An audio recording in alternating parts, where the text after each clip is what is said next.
Ya sa resolución el Consejal Juan Kim Elago durante el de la regular sesión en antes aga, donde te pide na Bureau of Fire Protection para descansar ya de hacer difícil con el proceso del dalida del Fire Safety Permit. Según kun Elago, particularmente, aquel te recomienda el Bureau of Fire Protection con maga-aplicante para compra con el fire extinguisher na un tienda lang y te recomienda también el agencia un clase de brand lang. Y según con este ay puede cumplir el aplicante, hindi aproba el agencia kundi el Fire Safety Permit.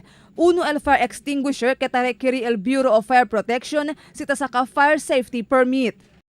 We passed a resolution requesting and asking the Bureau of Fire Protection not to require a specific brand from a specific store, but to consider any brand from any store for the mga fire extinguishers and all other fire equipment facilities that needs to be done for purposes of issuing a certificate of fire safety.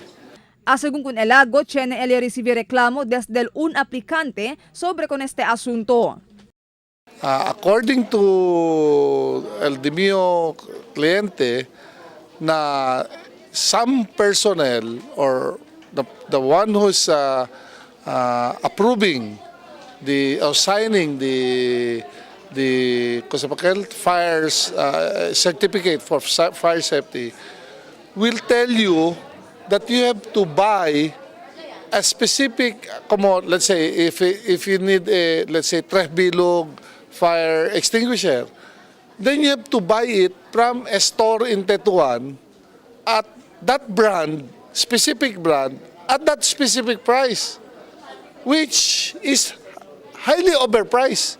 Semejante reclamo también el recibió el Consejal Cesar Jimenez Sr. El problema pa según amo kay bien grande el diferencia del precio del fire extinguisher que ta vende na tienda donde ta recomienda el Bureau of Fire Protection para compra kumpara na otro mga tienda, maski igual ang el brand de este.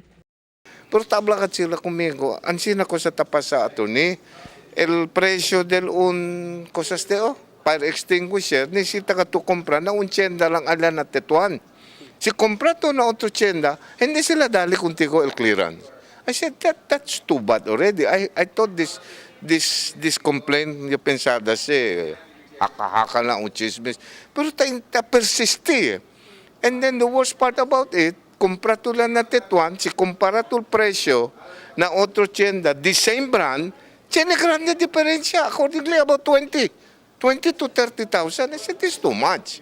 Según kun Elago y Jimenez, yatar daya tiene taliaga na diila atensyon sobre con este asunto. Sabi también según el público acerca con este clase de trabajo del agencia. Con optimismo si Jimenez que hay gente hace desaire el agencia con el pedido kanila del Consejo Local. Pero si hace lang según con este de balenada el agencia, tiene que hay mandaya con este investiga el Consejo Local na mas alto oficina del Bureau of Fire Protection. Si hindi sila parase, then we will be forced, the City Council will now be forced to file a complaint with the higher authorities of the Bureau of Fire Protection to investigate them. I don't think so they will ignore that because those report is already of public knowledge na investigate agad kita. Marifita Mayo, Dateline Zamboanga.